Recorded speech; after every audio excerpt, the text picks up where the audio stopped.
NDC EDU के इस education platform पर आपका फिर से स्वागत है। हमने अपनी लास्ट क्लास में प्रश्नावली 6.3 भी कंप्लीट कर ली थी और 6.4 जो प्रश्नावली थी उसके एग्जाम्पल्स और उससे संबंधित जो प्रमेय थी वो हमने कंप्लीट की थी। आज हम प्रश्नावली 6.4 के क्वेश्चंस पे चलेंगे और मेरे को उम्मीद है कि मैंने आपको जहां तक लास्ट तक कंप्लीट करवाया था वहां तक आपने अपना कंप्लीट किया होगा। चलो आज हम आगे की तरफ बढ़ते हैं।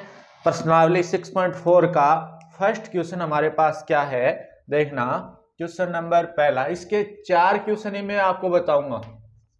क्वेश्चन नंबर पहला है कि मान लीजिए त्रिभुज एबीसी, मान लीजिए त्रिभुज ए बी सी समरूप है त्रिभुज डी ई एफ और इसके क्षेत्रफल क्रमशः इसके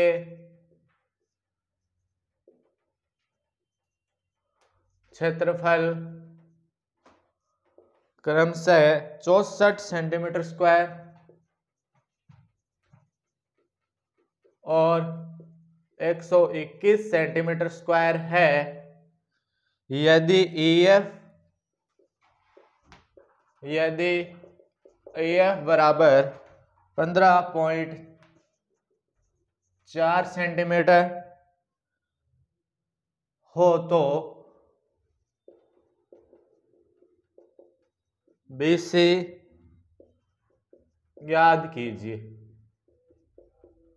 ठीक है, अब डायग्राम कौन से दिए गए हैं वो देखना।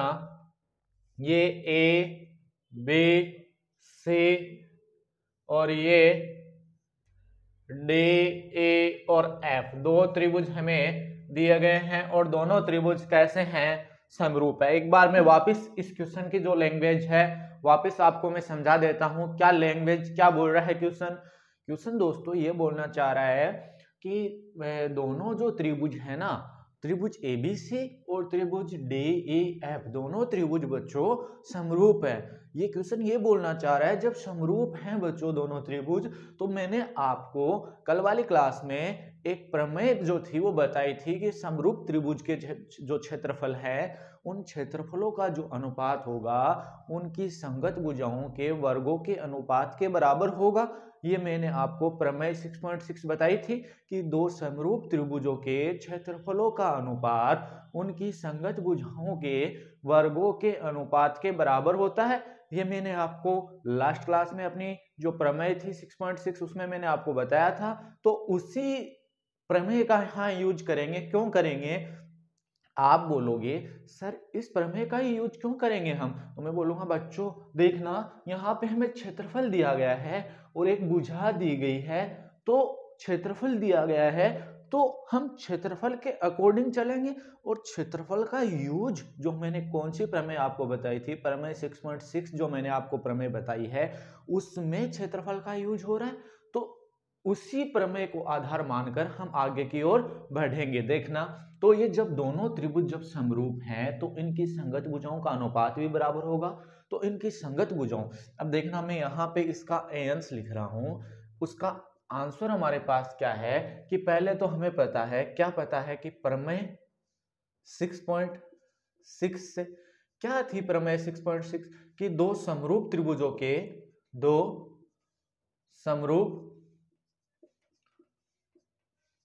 के क्षेत्रफलों का अनुपात, दो समरूप त्रिभुजों के क्षेत्रफलों का अनुपात उनकी संगत भुजाओं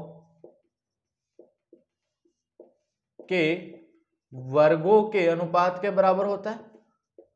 वर्गों के अनुपात के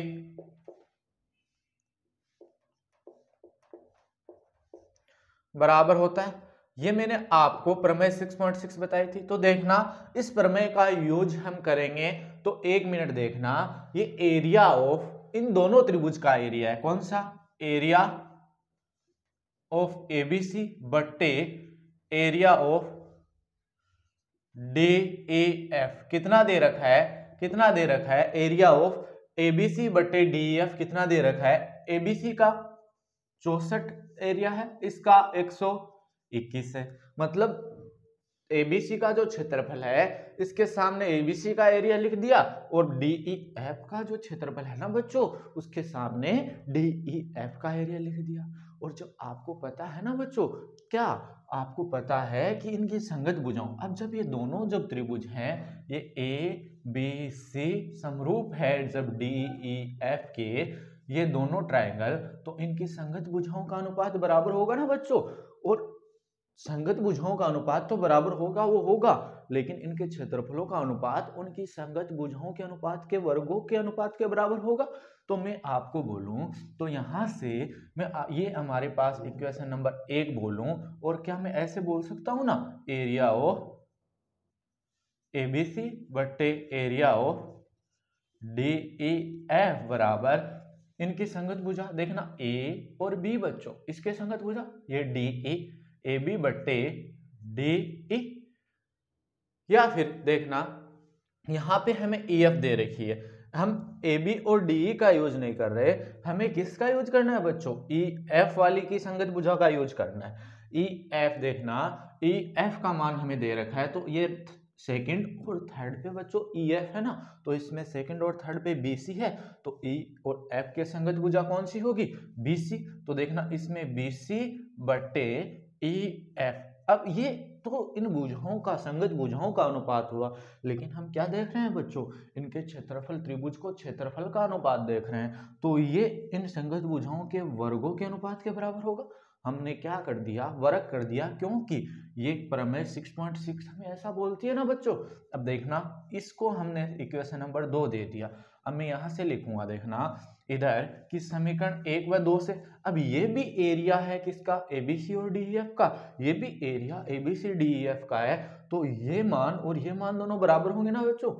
समीकरण 1 व समीकरण 2 से, समीकरण 1 व समीकरण 2 से क्या होगा, बीसी बट्टे ए एफ का जो स्क्वायर है, क्या वो 64 बट्टे 121 होगा ना, क्योंकि ये तो बात सेम ही है ना, ये दोनों एबीसी और डीईएफ जो ट्राइंगल है हमारे पास उनका ही एरिया दर्शा रहे हैं, तो यहाँ पे हमने इन दोनों को बराबर कर दिया। अब मैंने आपको बताया है कि जब वर्ग हटेगा तो आगे वाली जो संख्या होती है उसके ऊपर किसका निशान आएगा, वर्गमूल का।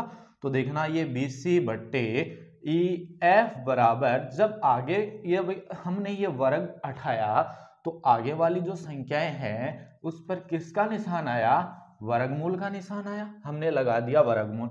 अब देखना यहां कर रहे हैं कि बीसी बट्टे, अब ईएफ का मान हमें दिया हुआ ना 15.4, तो ईएफ की जगह हम लिख देते हैं 15.4 बराबर, अब देखना ये 64 का जो वर्गमूल, अब दोनों पर वर्गमूल है तो दोनों का वर्गमूल निकालेंगे, इसके ऊपर वाली संख्या पर भी वर्गमूल है, नीचे वाली संख्या पर भी वर्गमूल है, तो 64 का वर्गमूल कितना होता है, 8 होता है, और 11 का वर्गमूल कितना होता है, 121 का वर्गमूल कितना होता है बच्चों, 11 होता है। अब देखना, अब मैंने आपको बता रखा है इनको आपस में हम क्या कर देंगे, क्या कर देंगे, आपस में वज्र गुणा कर देंगे, या फिर आपको ये तो पता है, क्या पता है कि ये बीसी का मान ही हमें ज्ञात करना है, तो बीसी तो हम क्या रख लेते हैं, इधर ही रख लेते हैं, तो हमने बीसी को तो इधर रख लिया। अब 15.4 की तो जरूरत है नहीं क्योंकि हमें बीसी का मान ज्ञात करना है, तो ये इधर जब भाग में है तो उधर जाके किसका होगा, बराबर के निशान के उधर गुणा का होगा। तो क्या इसको ऐसा लिख सकते हैं ना, 8/11 गुणा 15.4 लिख सकते हैं ना बच्चों। अब देखना यहाँ इसके नीचे कोई संख्या नहीं है, इसका मतलब क्या है, इसके नीचे एक है ना बच्चों। अब एक बात देखना, आप जब ये दशमलव हटेगा तो दशमलव हटाएंगे तो दशमलव के बाद में जितनी संख्या होती है ना उतने ही नीचे क्या लग जाते हैं, शून्य लग जाते हैं, जब दशमलव हटाते हैं तब। देखना जब ये दशमलव जब हम हटाएंगे तो दशमलव के बाद में कितनी संख्या है बच्चों, एक संख्या, तो नीचे एक शून्य लग गया। अब एक बात देखना, क्या इसमें 11 का भाग जा रहा है, क्या इसमें 11 से कट रही है ना, 11 एकम 11 असल की 4, 11 चौके 44, 14, इसमें 11 का 11 में एक बार भाग गया, तो ऊपर कितना आ गया 8 गुणा 14/10। अब इसको काटना मत बच्चों, एक बार हम काटेंगे नहीं, देखना नीचे शून्य है, तो आपको तो पता है ये 14 अंठे कितना होता है, 14 अंठे 112, अरे 14 अंठे 112 होता है ना, 14 अंठे 112/10। अब देखना नीचे एक शून्य है, अब आप भाग देकर देख लो या फिर मैं डायरेक्ट बता रहा हूं कि नीचे जब एक शून्य है तो अब हम दशमलव लगेगा तो एक संख्या से पहले लगेगा, और जब नीचे दो शून्य होते तो दशमलव कितनी संख्या से पहले लगता, दो संख्या से पहले। तो देखना नीचे एक शून्य है, तो देखना ये हमने एक संख्या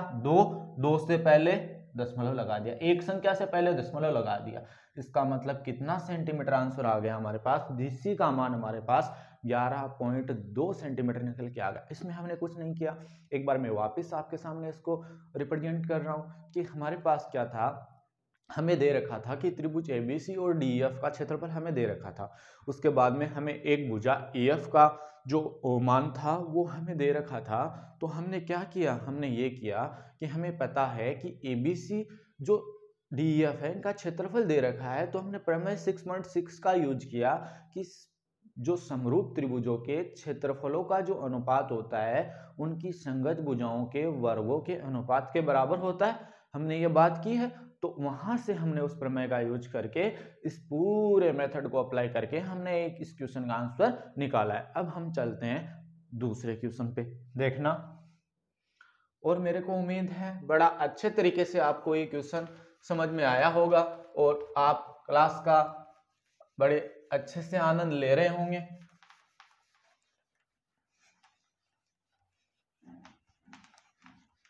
क्वेश्चन 2 हमारे पास, वो भी इसमें यूज होगा और कुछ है थोड़ा पीछे के मेथड्स भी इसमें अप्लाई होंगे, ठीक है। क्वेश्चन नंबर 2 हमारे पास है कि एक समलंब चतुर्भुज ABCD, एक समलंब चतुर्भुज ABCD जिसमें AB समांतर CD विकर्ण परस्पर बिंदु O पर प्रतिच्छेद करते हैं, विकर्ण परस्पर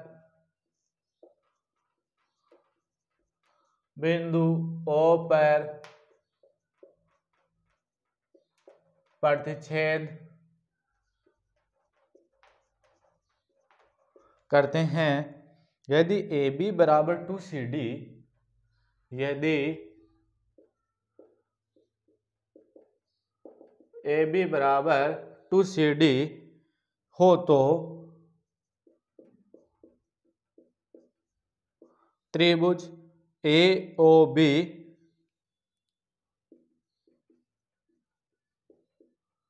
और त्रिभुज COD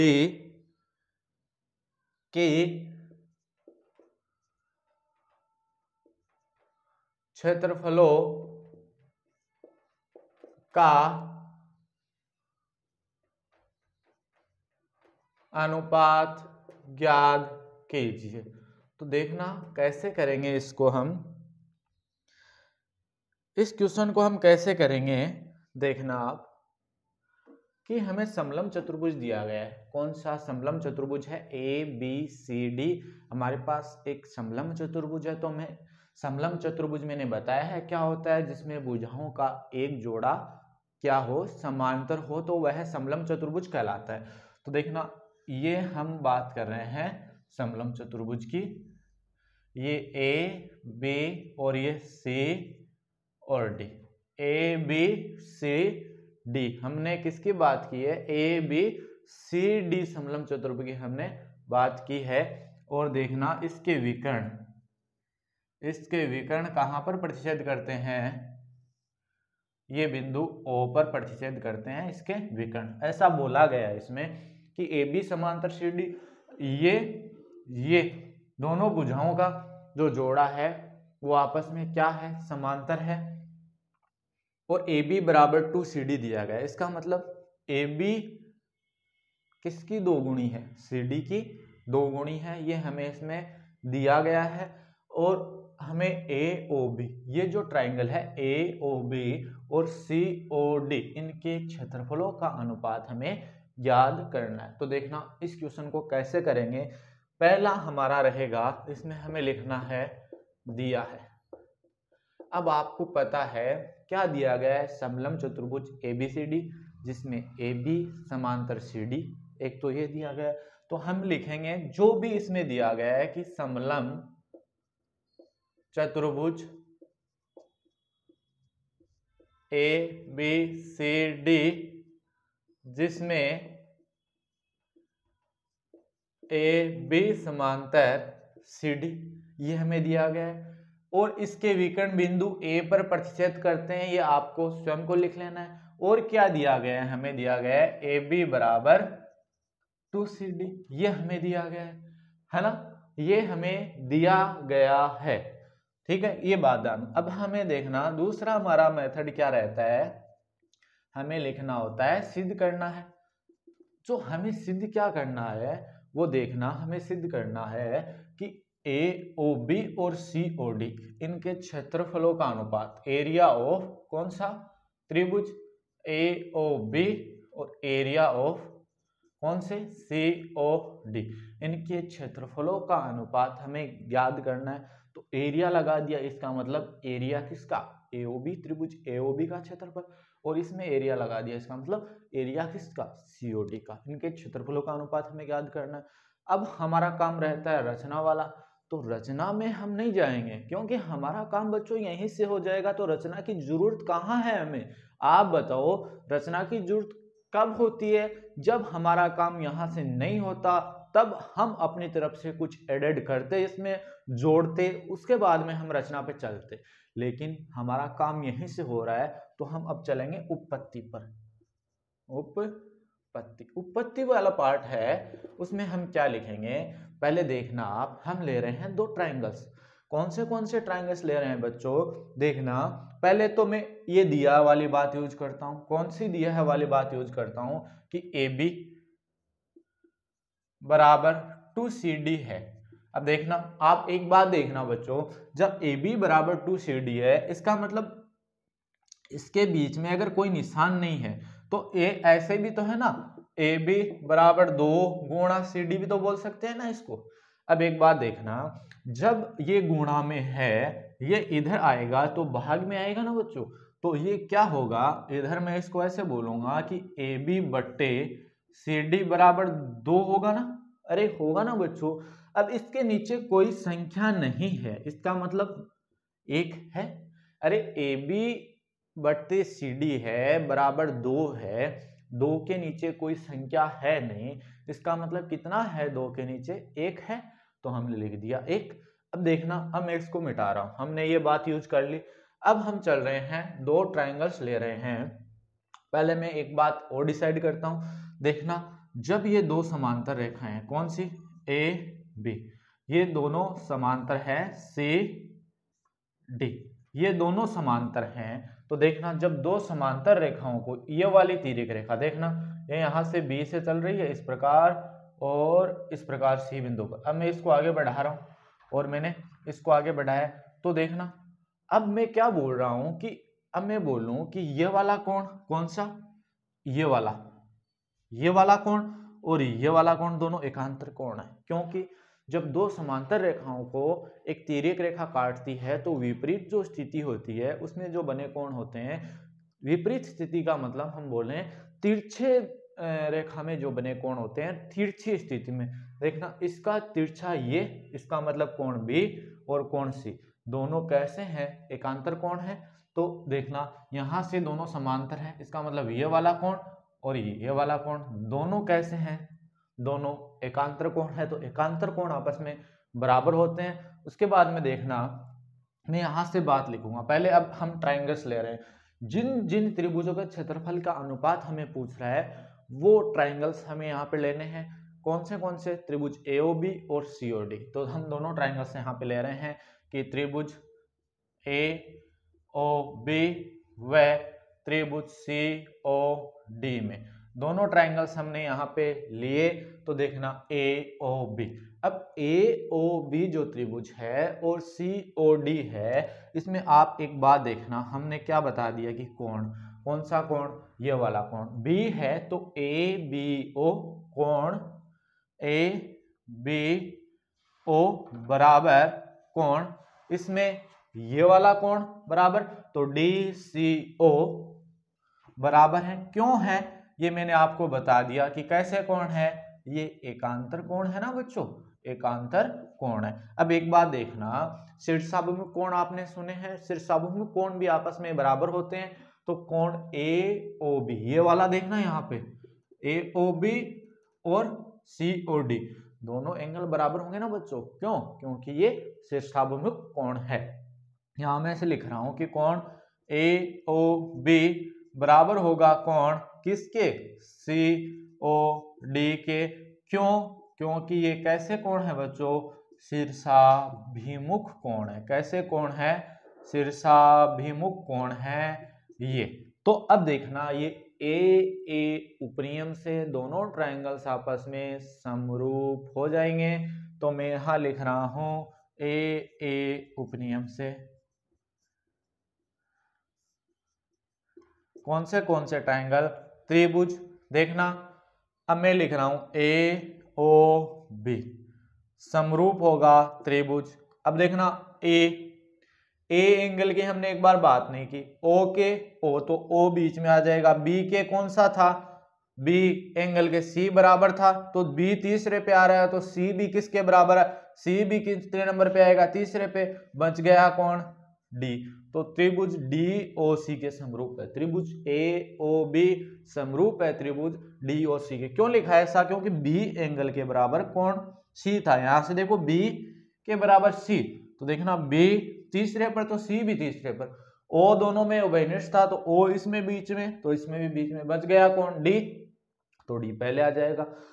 जब ये समरूप है बच्चों, तो आपको पता है समरूप त्रिभुज में संगत भुजाओं का अनुपात बराबर होता है, या समरूप त्रिभुजों के क्षेत्रफलों का अनुपात उनकी संगत भुजाओं के वर्गों के अनुपात के बराबर होता है। ये हमने बात की है प्रमेय 6.6 से।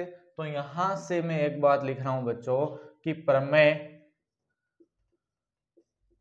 6.6 से, अब बार बार वो बात मैं नहीं लिखूंगा। क्या मैं ऐसे लिख सकता हूं क्या, एरिया ऑफ त्रिभुज, एरिया ऑफ AOB बट्टे एरिया ऑफ DOC, है ना। ये क्या होंगे बच्चों, इनके संगत भुजाओं के वर्गों के अनुपात के बराबर होगा, संगत भुजाओं का वर्ग।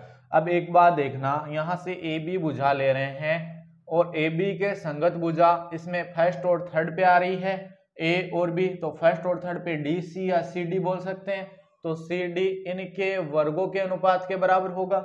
एरिया ऑफ AOB बट्टे एरिया ऑफ DOC कितना होगा, इनके संगत भुजाओं के वर्गों के अनुपात के बराबर होगा। तो देखना AB कितनी है, 2 बट्टे 1, इनका स्क्वायर, तो देखना एरिया। अब मैं इसको रफ कर रहा हूं,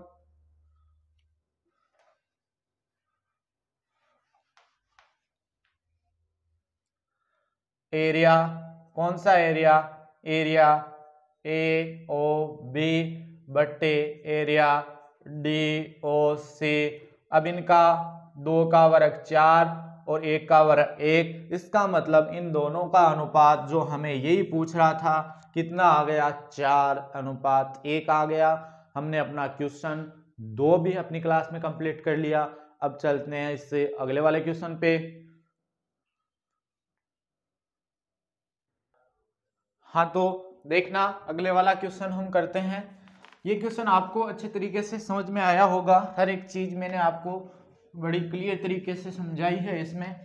पहले तो आपको समलंब चतुर्भुज का नॉलेज होना बहुत जरूरी है। क्या होता है समलंब चतुर्भुज, क्योंकि इस जो प्रश्नावली है इसमें समलंब चतुर्भुज पे आपने देख लिए होंगे कि कितने क्वेश्चन डिपेंडेड आए हैं समलंब चतुर्भुज पे। हमने 6.3 भी की है, 6.4 भी कर रहे हैं, तो आपको ये तो पता ही होना चाहिए। एक बार जो भी प्रॉपर्टीज है समलंब चतुर्भुज की वो आपको देख लेनी है वापिस से हम चल रहे हैं अब क्वेश्चन नंबर 4 पे। क्वेश्चन नंबर 4 पे हम चल रहे हैं, ठीक है। 3 स्वयं कर लेना, 5 भी खुद कर लेना, 6 भी स्वयं कर लेना, 6 का मैं बता दूंगा चलो, और 7 स्वयं कर लेना। हम चल रहे हैं क्वेश्चन नंबर 4 पे। यदि दो समरूप त्रिभुजों के क्षेत्रफल बराबर हों, यदि दो समरूप त्रिभुजों के क्षेत्रफल बराबर हों तो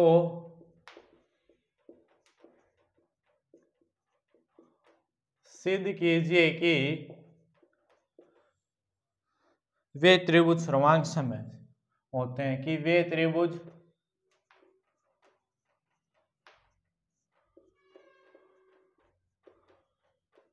सर्वांग सम होते हैं। तो देखना कैसे सिद्ध करेंगे इसको। हमें पहले इसका एक एक वर्ड क्या दिया गया है कि दो समरूप त्रिभुज हैं, उनके क्षेत्रफल कैसे हैं, बराबर है। दोनों समरूप त्रिभुजों के क्षेत्रफल आपस में बराबर है, दोनों का एरिया आपस में बराबर है, दोनों समरूप त्रिभुजों का एरिया आपस में बराबर है, ठीक है। बाद में ये बोल रहा है तो हमें सिद्ध करना है कि वो दोनों त्रिभुज क्या होंगे, सर्वांग सम होंगे। हम ले रहे हैं देखना दो त्रिभुज, हम दो त्रिभुज ले रहे हैं। हमने ले लिया ए बी सी और एक हमने ले लिया डी ए और एफ। दोनों ट्रायंगल हमने ले लिए। ये दोनों ट्रायंगल्स आपस में, क्वेश्चन में हमें दे रखा है कि दोनों ट्रायंगल्स आपस में क्या हैं, समरूप है, ये हमें दे रखा है। और दोनों ट्रायंगल्स का आपस में क्षेत्रफल एरिया ऑफ त्रिभुज एबीसी बराबर है एरिया ऑफ त्रिभुज के डीईएफ के। ये दोनों हमें बात दी हुई है, हमें सिद्ध करना है कि दोनों ट्रायंगल्स आपस में सर्वांग सम होंगे। तो पहले हम उसी वर्ड में उसी ट्यून से चल रहे हैं। आगे दिया है हमारा बच्चों, पहला काम रहता है दिया है, तो दिया है में हम क्या लिखेंगे कि त्रिभुज एबीसी समरूप है त्रिभुज डीईएफ के। ये बात हमें दी गई है। एक हमें दिया गया है कि एरिया ऑफ त्रिभुज एबीसी, एबीसी का क्षेत्रफल और डीईएफ दोनों का क्षेत्रफल आपस में बराबर है। ये बात भी हमें दी गई है। अब हमें चलना है, सिद्ध करना है पे। तो हम चलते हैं सिद्ध करना है। तो सिद्ध करना है में हम क्या लिखेंगे, सिद्ध करना है में हमें क्या लिखना है कि ये त्रिभुज, हमें बात करना है कि त्रिभुज दोनों सर्वांग सम होंगे। ये हमें इसमें सिद्ध करना है। उत्पत्ति वाला पार्ट हम चलेंगे, रचना की जरूरत नहीं है इसमें। तो हम चलते हैं उत्पत्ति पर। अब उत्पत्ति में आप देखना बच्चों, मैंने बताया है कि दो त्रिभुजों के, जो समरूप त्रिभुजों के क्षेत्रफलों का अनुपात उनकी संगत भुजाओं के अनुपात के, उनकी संगत भुजाओं के वर्गों के अनुपात के बराबर होता है। ये मैंने आपको बताया है, ठीक है। तो देखना मैं यहां से बोलना चाह रहा हूं, मैं यहां से लिखूं कि हमें पता है क्या से, प्रमेय 6.6 से, जो मैंने आपको बता रखी है। क्या होती है प्रमेय 6.6, एक बार वापिस से सुनना। दो समरूप त्रिभुजों के क्षेत्रफलों का अनुपात उनकी संगत भुजाओं के वर्गों के अनुपात के बराबर होता है। तो इसका मतलब दो समरूप त्रिभुजों के क्षेत्रफल, ये दोनों समरूप त्रिभुज, इनका क्षेत्रफल एरिया ऑफ एबीसी बट्टे एरिया ऑफ डीईएफ, इनका जो अनुपात है वो इनकी संगत भुजाओं के अनुपात के वर्गों के योग के बराबर होगा। तो देखना यहां से हम लिखेंगे ए बी बट्टे क्या, ए बी के संगत भुजा कौन सी, डीई। ए बी इसमें फर्स्ट और इसमें देखना फर्स्ट सेकंड पे, इसमें फर्स्ट सेकंड पे डीई, तो ए बी के संगत भुजा डीई इसके बराबर होगा। या फिर ऐसे भी बोल सकते हैं ना कि बी सी बट्टे किसके, बी सी के संगत भुजा ई एफ, क्योंकि इसमें सेकंड और थर्ड पे ई एफ, बी सी आ रही है तो इसमें सेकंड और थर्ड पे ई एफ आ रहा है ना बच्चों। तो ई एफ इनके वर्ग के बराबर, उसके बाद में इसमें ए सी बट्टे डी एफ, ये सभी बातें हम बोल सकते हैं ना। तो देखना बच्चों, यहां से अब आपको पता है कि ये हमें दिया गया है कि इन दोनों का क्षेत्रफल बराबर है, मतलब इनका 5 है ना, तो इसका भी 5 है।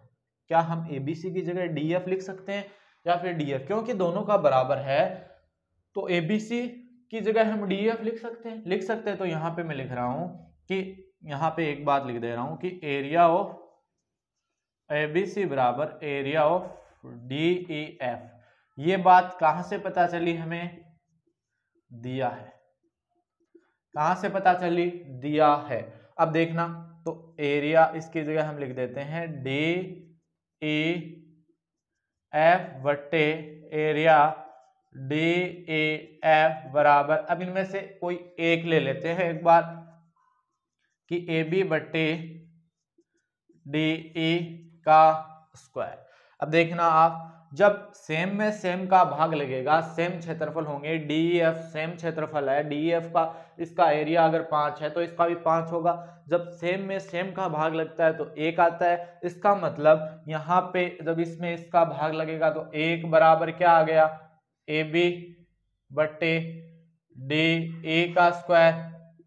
देखना, जब ये स्क्वायर हटेगा तो वर्गमूल आएगा, तो हम ऐसे इस अब ए बी को पहले लिख रहे हैं, ए बी को क्या लिख रहे हैं, ए बी बट्टे डी।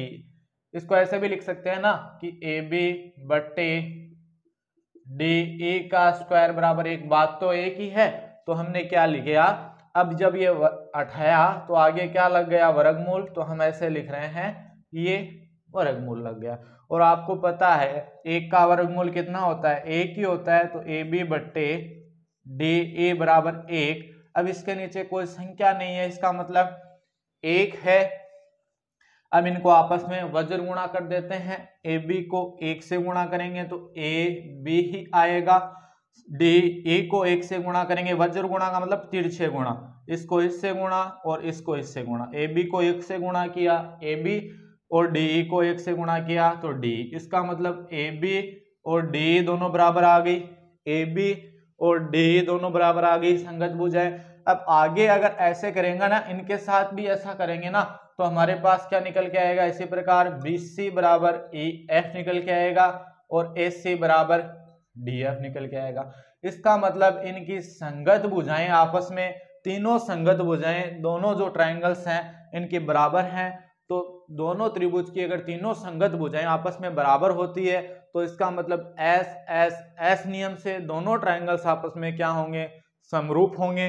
तो यहां से देखना, ए बी के संगत भुजा डी बराबर, अब मैं सपोज करो, अब आप यहाँ पे 1 आया, अब हमने ये लिया था पहले ए बी बटे डी ये लिया था, अगर इसकी जगह हम ए बी की जगह यहाँ पे BC बटे EF लेते, BC बटे ये वाला ले लेते, क्योंकि इसके बराबर तो ये भी था ना। अगर BC बटे EF लेते तो देखना इसके बराबर तो ये भी था, तो BC बटे EF लेने पे हमारे पास क्या आता, हमारे पास यही आता ना, BC बटे EF, तो BC बराबर EF निकल के आता। AC बटे DF लेते तो AC बराबर DF निकल के आता। तो हम क्या लेते, दोनों ट्राइंगल्स हैं तो ये यहाँ पे लिखेंगे एस नियम से, क्योंकि त्रिभुज एक त्रिभुज के संगत भुजाएं हैं, दूसरे त्रिभुज की संगत भुजाओं के बराबर हैं। इसका मतलब कौन सा नियम, एस नियम से त्रिभुज ए बी सी सर्वांग सम होगा त्रिभुज डी ए एफ के, यही हमें सिद्ध करना था। लास्ट में लिख देंगे हम इति सिद्धम या प्रूव दैट, कोई दिक्कत। देखना कुछ नहीं किया हमने, हम क्वेश्चन की ट्यून के अकॉर्डिंग चल रहे हैं, जो भी क्वेश्चन में हमें बोला गया है ना बच्चों, उसके अकॉर्डिंग ही हम हमारा काम कर रहे हैं। तो आपको घबराने की कतई भी जरूरत नहीं है। आपको पहले क्वेश्चन को अगर समझ में नहीं आ रहा तो एक बार पढ़ो, एक बार पढ़ने से काम नहीं हो रहा तो 2 बार पढ़ो, 3 बार पढ़ो, 4 बार पढ़ो, तो क्वेश्चन से आप कुछ ना कुछ सीखोगे। जितनी बार पढ़ोगे ना उतने ही ज्यादा आप उससे कुछ सीखोगे। देखना, दो समरूप त्रिभुज की बात कर रहा है, दोनों समरूप, तो दो समरूप त्रिभुज का मतलब आप समझ गए होंगे, दोनों समरूप है और उनके क्षेत्रफल आपस में बराबर हैं। तो क्षेत्रफल आपस में बराबर हैं तो हमें उन त्रिभुजों को सर्वांग सिद्ध करना था। तो हमने दो समरूप त्रिभुज लिए, उसके बाद में दोनों का क्षेत्रफल बराबर किया, दोनों का क्षेत्रफल बराबर दे रखा था। ठीक है, इस तरीके से हमने अपने क्वेश्चन नंबर 3 यहाँ पे अपनी क्लास में कंप्लीट किए हैं। अब हम चलते हैं इससे अगले वाले क्वेश्चन पे। देखना,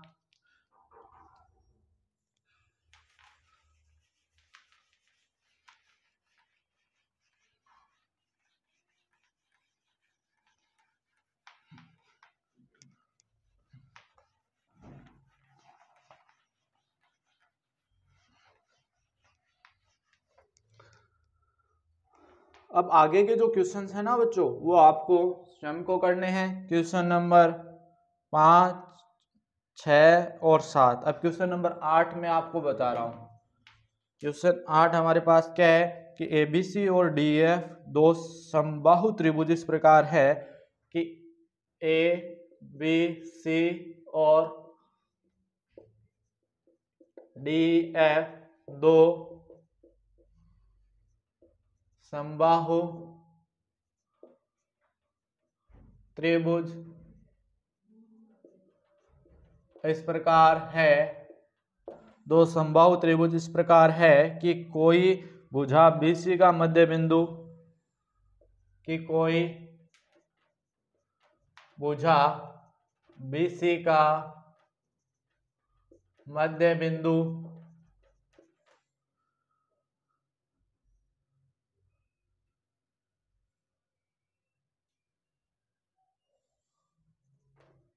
है, त्रिभुजों ABC और BD,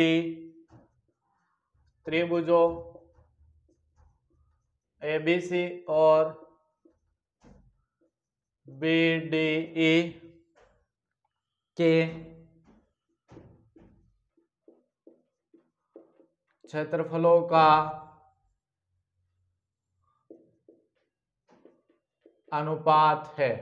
अब पहले वाला ऑप्शन हमारे पास है, ए ऑप्शन है 2:1, बी ऑप्शन है 1:2, सी ऑप्शन है 4:1 और डी ऑप्शन हमारे पास है 1:4। तो देखना, इस क्वेश्चन को हम करते हैं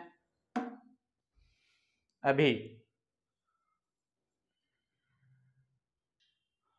देखना, तो ये क्वेश्चन है वो आप खुद करने की कोशिश करना।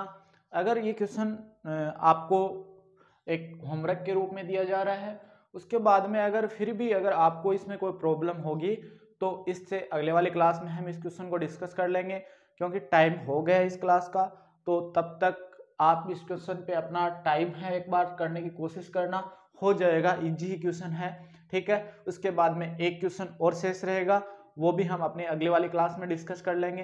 तब तक आप प्रैक्टिस कीजिए, ऐसे ही क्लास का आनंद लेते रहिए, हमारे साथ बने रहिए, अपना प्यार हमें ऐसे देते रहिए। धन्यवाद।